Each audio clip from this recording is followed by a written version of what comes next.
mulai. Ini chain of survival, ini jadi rantai keselamatan nggak bisa dipisahkan satu sama lainnya ketika kita menghadapi pasien dengan cardiac arrest. Di guideline yang mulai 2010 udah dibagi ini intra hospital sama out of hospital. 2010 apa 2015 itu dibagi gitu karena memang berbeda penanganannya intra hospital sama out of hospital. In hospital ini akan sangat penting pengenalan awal dan pencegahan karena di sini apabila kita bisa mencegah pasien untuk ini intinya adalah pengenalan kondisi peri-arrest. Nah, di sini kalau kita bisa mencegah akan lebih enak daripada kita menghadapi pasien-pasien dengan cardiac arrest. Sehingga penting sekali pengenalan ini. Kemudian nanti CPR yang berkualitas dan defibrilasi yang pasti penting dan juga perawatan pasca henti jantung. Di 2010 ada ini pemulihan kondisi pasca henti jantung ini yang cukup baru sebenarnya. Kemudian untuk auto hospital yang paling penting sebenarnya aktivasi dari respon darurat. Kalau di Amerika mungkin ada 911, di kita ada 118 kayak gitu ya. Terus untuk awam bagaimana kita mengajarkan untuk mereka CPR yang berkualitas, defibrilasi, kemudian apabila sudah bisa pasien kondisinya baik bisa ditransport untuk masuk ke rumah sakit dan untuk pemulihan nantinya. Oke, ini flowchartnya bagaimana kita menangani pasien dengan cardiac arrest. Pasien cardiac arrest sebenarnya tidak jauh beda dari guideline yang 2015. Ketika kita nemu pasien dengan cardiac arrest, yang pertama kita lakukan adalah kita mulai CPR. CPR-nya seperti apa? CPR-nya adalah CPR yang berkualitas. Berkualitas seperti apa? Kecepatan sekitar 100 sampai 120 kali per menit. Kemudian minimal interupsi, sebisa mungkin kita meminimalkan interupsi. Jadinya pasien dengan cardiac arrest ketika kita lakukan CPR, cardiac output-nya sangat tergantung dari CPR kita. CPR kita berkualitas, cardiac output cukup, bisa mencukupi ke otak. Kita bisa menjaga stabilitas hemodinamik pasien tersebut. Tapi kalau misalnya kualitas CPR kita nggak bagus, cardiac output tidak akan cukup sehingga nanti sirkulasi hemodinamik akan berhenti sehingga kemungkinan terjadinya kematian lebih besar, sangat-sangat besar. Dan kecepatan bisa mungkin 100 sampai 120 kali per menit minimal interupsi biar kita benar-benar jantung tersebut selalu berdetak. Kemudian hindari hiperventilasi, ganti kompresor, ini sangat penting sih sebenarnya tiap 2 menit. Nggak usah sok-sokan jadi Superman karena kalau misalnya kita udah 2 menit, kita CPR dengan yang berkualitas, pasti kita capek. Ketika kita capek, kualitas CPR kita pasti berkurang. Kemudian rasio kompresi sama ventilasi, kalau dewasa 30:2. Kalau misalnya kita punya alat untuk kapnografi, tapi ini masih belum ya di Indonesia. Bisa dilakukan pengukuran PCO2 untuk mengukur kualitas CPR kita bagus apa enggak. Nah, ketika kita CPR, pastikan setelah itu pasien bisa terpasang monitor, entah dengan menggunakan AED atau dengan menggunakan monitor kalau misalnya kita di rumah sakit atau di fasilitas kesehatan. Nah, kalau misalnya kita pasang ECG, kita bedakan aja dia VTVF atau bukan, ya gitu. Kalau dia VTVF, obat utamanya adalah defib. Kalau dia bukan VTVF, berarti di sini entah asistol jadinya dia flat atau dia PEA. Nah, kalau kayak gini kita nggak boleh melakukan defibrilasi. Kalau ini wajib defibrilasi. Nah, ini kualitas CPR yang berkualitas ya. Nah, kalau misalnya dia VTVF, kalau misalnya kalian nemu pasien dengan cardiac arrest kok VTVF, prognosisnya cukup bagus sebenarnya deh. Biasanya kalau misalnya kalian punya defib, kemungkinan kembalinya biasanya sangat besar kecuali ada reversible cause. Misalnya kecuali dia memang ada penyebab yang ongoing, biasanya agak sulit. Tapi kalau misalnya nggak ada penyebab ongoing, biasanya kemungkinan kembalinya sangat-sangat besar. Ini energinya ya kalau bifasik 200 Joule, kalau monofasik 360. Kemudian setelah 2 menit CPR kembali, dipasang akses IV atau indra bisa esofagus. Tapi biasanya yang lebih direkomendasikan di 2020 ini tetap IV akses. Kemudian kita evaluasi kembali ritmenya. Kalau misalnya memang dia masih VTVF, berikan disisok kembali. Kemudian CPR 2 menit sambil diberikan obat-obatan. Obatnya mulai diberikan epinefrin. Epinefrin dosisnya 1 mg, kasih aja sampai ampul gitu deh. Terus pertimbangkan untuk pemberian nafas lanjutan kalau misalnya tempat kalian bisa dilakukan pasang ETT, pasang ETT. Kalau memang nggak bisa, nggak perlu dipaksakan. Intinya CPR kalian yang penting dan DC shock kalian yang sangat-sangat penting untuk pasien dengan VTVF ini. Kemudian 2 menit evaluasi, dilihat lagi iramanya VTVF apa enggak. Kalau masih VTVF ya kalau diberikan DC shock. Kemudian CPR kembali sambil diberikan obat. Nah, obatnya ini selanjutnya adalah amiodaron atau mungkin kalau di tempat teman-teman, apalagi kalau misalnya teman-teman di daerah yang mungkin ada adalah lidocaine, bisa diberikan lidocaine ya. Kalau misalnya amiodaron dosisnya 300 mg bolus, untuk dosis lanjutannya ini kan nanti berulang deh. Kalau masih VTVF, lanjut CPR, kasih epinefrin. Masih VTVF, shock, CPR lagi, kasih amiodaron nanti. Dosis pertama 300, lanjutannya 150. Tapi kalau misalnya nggak ada, adanya lidocaine bisa nih. Dosis pertamanya 1 sampai 1,5 mg per kilogram berat badannya pasien. Dosis lanjutannya separuhnya ya. Nah, kalau misalnya dia beratnya 50, pasien di Indonesia paling 6 ya. Ya, sekitar 6 mg itu kalau nggak salah satu ampulnya kalau nggak salah 15 apa 20 gitu. Apa sih lidocaine gitu. Kasih aja setengah apa satu gitu untuk dosis awalnya, lanjutannya separuh dosis setelahnya. Nah, kemudian kalau misalnya iramanya masih VTVF, kita berulang di sini. Berulang-ulang di sini. Di shock sambil ini tangani penyebab yang mungkin bisa dipulihkan, reversible causes. 5H5T biasanya ya, ingat-ingatnya. Kalau misalnya karena ada kalau penyebab ini nggak kita hilangkan, biasanya dia akan berulang terus VTVF-nya. Tapi kalau penyebabnya bisa kita ketahui, kita cegah penyebabnya, VTVF pun biasanya nggak muncul. Cuman kalau misalnya dia iramanya selain VTVF, jadi irama apapun atau iramanya asistol, itu nggak perlu dilakukan DC shock. Yang paling penting adalah kalian lakukan CPR, dan obatnya nggak perlu mikir-mikir obat-obat lain. Pikirkan aja pokoknya kasih epinefrin setiap 3 sampai 5 menit sekali. Sambil tetap CPR, dan CPR. Kecuali iramanya dia berubah menjadi irama yang VTVF. Kalau iramanya berubah menjadi irama yang VTVF, berikan tadi amiodaron atau lidocaine tadi sambil dilakukan DC shock. Nah, ketika kalian misalnya pasiennya berhasil, kalian sampai kondisi ROSC, kalian masuk ke penanganan pasca henti jantung. Tapi kalau misalnya pasiennya nggak ROSC, berarti meninggal ya. Berarti ya bikin surat kematian ya. Nah, ini penyebab yang bisa dipulihkan 5H5T, bisa hipovolemia, hipoksia, cari perdarahan, ada nggak hipoksia, ada apa enggak, apalagi kondisi COVID. Ini meningkat lagi, tapi kayaknya kondisi yang berat-berat nggak separah yang Delta ya. Asidosis, hati-hati, ini biasanya nggak terlalu bisa kelihatan. Hiperkalemia nggak terlalu kelihatan. Hipotermia bisa kalian cek. Pneumotorak bisa kalian cek dari pemeriksaan fisik tanpa usia jantung. Mungkin agak sulit, tapi kalau kalian jeli ya bisa sebenarnya. Toksin, trombosis paru maupun trombosis koroner, hati-hati ini meskipun ditulis paling terakhir, tapi penyebab tersering dari sudden cardiac death adalah tetap sindroma koroner akut. Ya, hati-hati, sangat mungkin itu. Nah, ini penanganan kali ini sebenarnya kalau di opioid ini, kalau di Amerika kan banyak banget ya pengguna drug ini. Kalau di Indonesia mungkin nggak segitu banyaknya sih. Mungkin kalau untuk teman-teman sekalian nggak terlalu penting. Tapi intinya gini, kalau misalnya penanganan opioid ini biasanya depresi nafas sih yang utama. Nadinya biasanya masih oke, tapi nafasnya nggak bagus. Jadinya evaluasi aja. Nadinya kalau misalnya dia nggak bernafas normal, ya lihat intinya. Nadinya kalau dalam 10 detik masih ada, bantu ventilasi aja. Tapi kalau misalnya dia sudah dalam 10 menit, dalam 10 detik nggak ada nadi, mulai CPR gunain ya, balik ini. Gunain pakai ini ya. Flowchart yang ini. Intinya itu kalau misalnya kalian curiga oke, tapi intinya sama kok. Intinya sama, kita penanganannya kalau misalnya dia masih nggak nafas saja tapi ada nadi, ya kita bantu nafas saja. Tapi kalau nadinya nggak ada, boleh lanjut langsung CPR. Ini yang penting juga. Ini di 2010 udah mulai itu, 2010 itu udah mulai diperkenalkan tentang penanganan pasca henti jantung ini.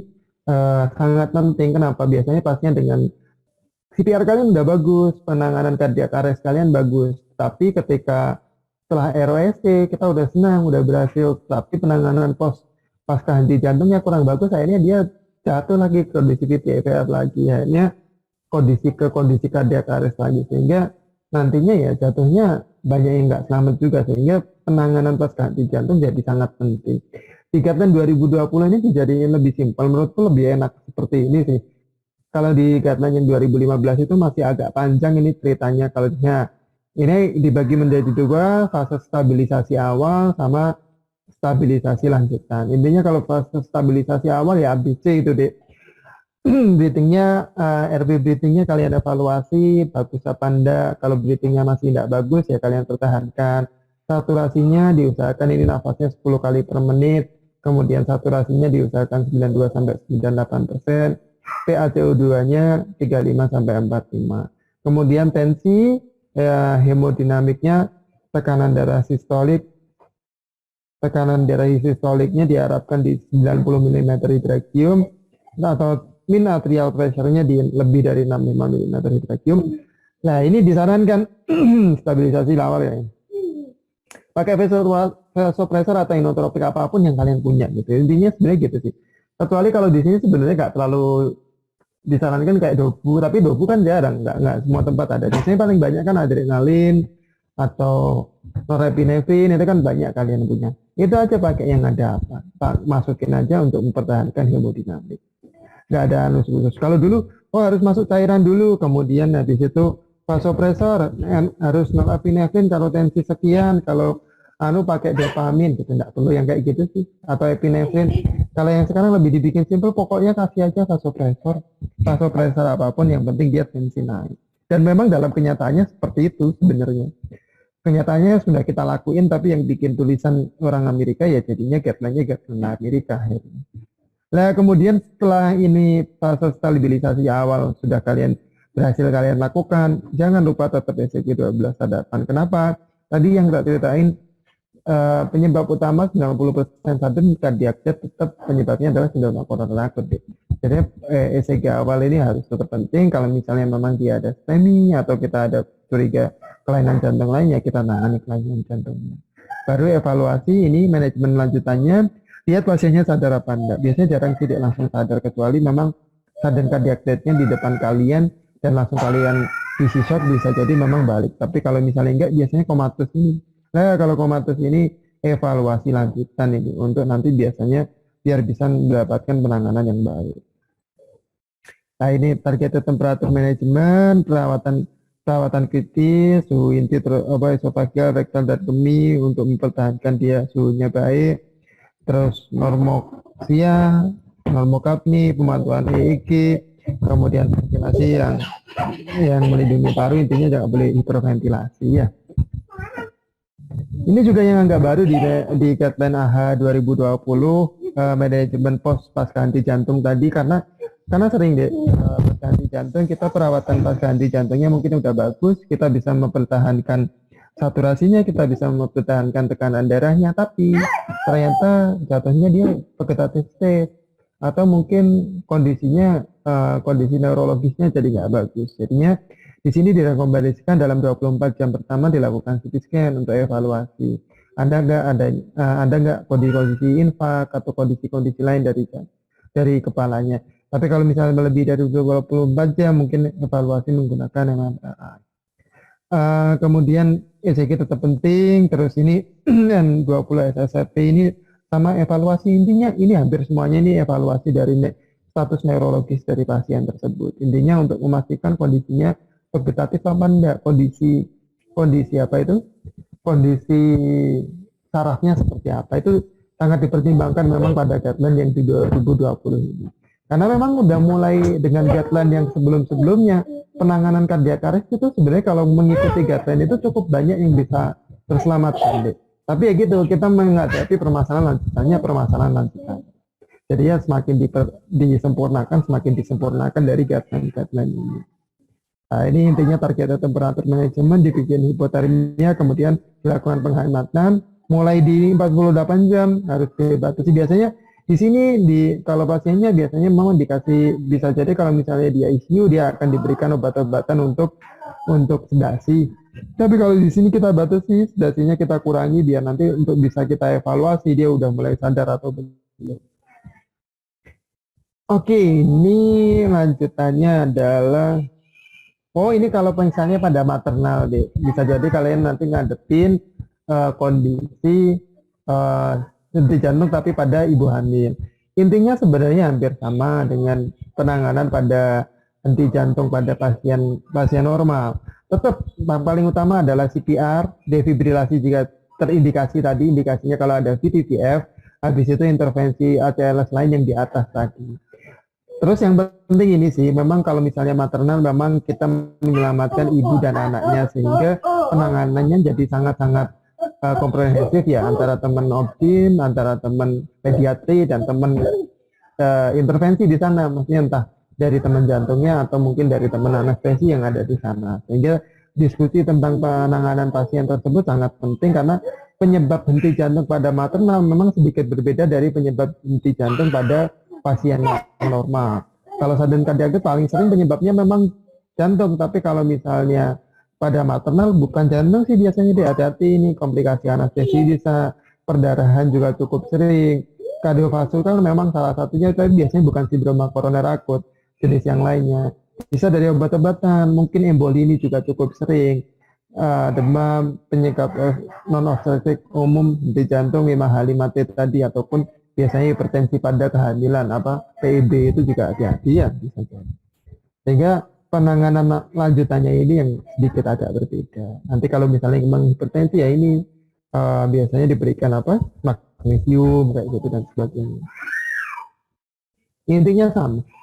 Kemudian ini yang untuk pediatri ya dek ya. Materinya nanti nggak terlalu lama ya dek ya, maksimal setengah jam lah. Nanti habis itu tanya jawab aja kita ya. Ini pada anak-anak intinya sama pada dewasa, cuma nanti ini kalau misalnya pada intrahospital penanganan awal dan pencegahan tentu saja kayak tadi, respon daruratnya, kualitas CPR yang bagus, resusitasi pas ganti jantung dan pemulihannya.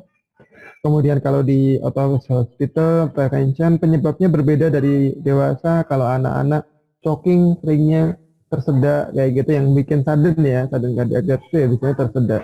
Penyebab jantung nggak terlalu sering sehingga nggak terlalu jadi penanganan, nggak terlalu jadi poin utama sebenarnya defibrilasi kalau misalnya pada anak-anak. Makanya ini guys ini ada kan kalau misalnya hospital kita nggak terlalu menekankan untuk defibrilasi, tapi kalau misalnya dewasa kalian perhatiin di sini defibrilasi harus masuk, defibrilasi masuk di sini karena penyebab seringnya adalah jantung dan jantung biasanya ngelewatin VTVF gitu. Makanya untuk penanganan dewasa kita memperkenalkan alat aromatik eksternal defibrillator AED itu biar orang-orang semuanya bisa, biar nanti penanganan VTVF-nya bisa sangat-sangat baik sehingga kemungkinan untuk hidupnya pun lebih besar. Tapi kalau pada anak-anak intinya adalah CPR kalian yang paling penting. Defib kalau misalnya memang diperlukan, tapi nggak selalu diperlukan. Resusitasi lanjutan, pas ganti jantung sama dan pemulihan. CPR-nya sama ya dek ya. Kalau kalian perhatian di sini CPR, dilihat kalau VTVF ya tetap shock, CPR lagi. Kalau masih VTVF shock, CPR lagi kasih epinefrin. Masih VTVF kasih shock lagi, CPR lagi kasih amiodaron atau lidocaine, sama intinya sama. Tapi di sini kalian perhatiin di sini tetap kecepatannya sama 100 sampai 120 kali per menit. Nah tapi ini hitungannya kalau misalnya nafas sama kompresinya agak beda. Nafas sama kompresinya 15:2. Kenapa nafas pada anak itu cukup, biasanya kalau kita tahu anak itu cenderung lebih takipnu daripada dewasa. Jadi nafasnya lebih cepat, nadinya pun lebih cepat. Jadinya nafas juga penting untuk anak. Kalau dewasa biasanya yang paling penting adalah CPR kalian. Jadi hitungannya kan 30:2. Kalau di anak-anak 15:2. Kemudian shocknya kalau tadi kan bifasik pakai 200, kalau monofasik 360. Cuman kalau anak pakai dosis ini biasanya shock yang pertama 2 Joule per kilogram berat badan. Kalau beratnya 10 ya cuma 20 Joule aja. Shock selanjutnya 2 kalinya ya. Shock terusnya boleh sampai 4 Joule, maksimum 10 Joule per kilogram berat badan. Kalian naikin defibrilasinya biasanya gitu kalau anak-anak. Terus dosis epinefrinnya ini ya 0,01 jadi 0,1 mil. Jadinya dosis maksimalnya kayak dewasa 1 miligram, tapi beratnya 100 kilo baru 1 miligram. Jadi intinya dosisnya kecil sih kalau epinefrinnya, nggak kayak dewasa tadi langsung kasih 1 ampul. Amiodaronnya dosisnya pakai ini 5 mg bolus awal, kemudian dilanjutkan maintenance 3 dosis kalau misalnya dia VT dengan tanpa minum. Kalau lidocaine ini dia pakai 1 dosis 1 miligram. Kalau tadi kan kamu 1 atau 1,5 dilanjutin setengah-setengah. Kalau ini 1 miligram per kilogram berat badan dari bayi tersebut. Nah ini kalau anak-anak ya, kalau dewasa kan kamu pakai 2 tangan. Kalau anak-anak, kalau dia masih kecil mungkin 1 tangan boleh. Tapi kalau misalnya udah agak gede ini umur 12-an gitu ya pakai 2 tangan. Kalau bayi boleh kalian gunain pakai jari kalian atau pakai apa? Pakai pakai jempol kalian juga bisa ya. Ini kemudian lanjutannya, ini bradykardia pada anak-anak deh. Penanganan bradykardia pada anak-anak. Jadi penting kenapa? Hati-hati deh. Bayi anak itu dia nggak bertoleransi dengan semakin tua itu nadi itu kan semakin melambat. Semakin kecil nadi semakin cepat. Sehingga orang tua itu akan cenderung lebih toleran terhadap bradikardi, tetapi tidak terlalu toleran terhadap takikardi. Kebalikan, anak-anak itu nggak terlalu toleran tuh terhadap bradikardi. Kalau nadinya dia 40 gitu hati-hati banget. Dia sangat-sangat bisa bergejala. Tapi kalau nadinya cepat biasanya nggak terlalu bergejala dia. Jadinya jadi sangat penting penanganan bradikardi pada pasien anak. Hati-hati kalau nemu anak kok bradikardi, penanganannya harus biasanya lebih agresif kalau dibandingkan dewasa. Kalian ingat kalau misalnya dewasa sampai 50 pun kalian nggak usah ngapa-ngapain kalau misalnya memang nggak ada simptom. Tapi kalau anak-anak kalian heart rate kurang dari 10, mulai CPR. Karena hati-hati, dia berarti sangat prone to cardiac arrest pasien-pasien kalian gitu. Nah ini kasih epinefrin, atropin, kita lebih agresif kalau misalnya pada anak-anak, kalau misalnya kita ngelihat ada bradikardia ya. Ini penanganan takikardianya mirip sebenarnya kayak pada dewasa. Aku nggak bahas pada dewasa, soalnya kalau kita bahas, wah panjang banget nanti. Intinya kalau pada anak ini mirip-mirip kok sama yang dewasa. Kita lihat evaluasi, kira-kira ada gangguan hemodinamik apa enggak. Kalau misalnya ada gangguan hemodinamik, sebenarnya mau sempit mau lebar, kardioversi tersinkron sebenarnya pilihannya kalau pada dewasa. Tapi kalau pada anak, kalau misalnya kalian KRS-nya sempit, kalian masih pikirkan dulu pakai nitrosin dan obat-obatan lain. Tapi kalau misalnya nggak berhasil ya kardioversi tersinkron. Tapi kalau misalnya KRS-nya lebar, sebenarnya biasanya kalau kayak gini sih lebih pilihannya adalah kardioversi. Apalagi, ini kalau misalnya ada gangguan. Kalau nggak ada gangguan hemodinamik, kita pilihannya obat-obatan. Kalau lebar-lebar, konsultasi aja sih deh. Meskipun kalau misalnya monomotik, boleh kalian berikan antinosin untuk cek kali-kali itu merupakan suatu SVT yang aberran. Tapi kalau misalnya KRS-nya sempit, pertimbangkan vagal manuver boleh, terus bisa diberikan antinosin.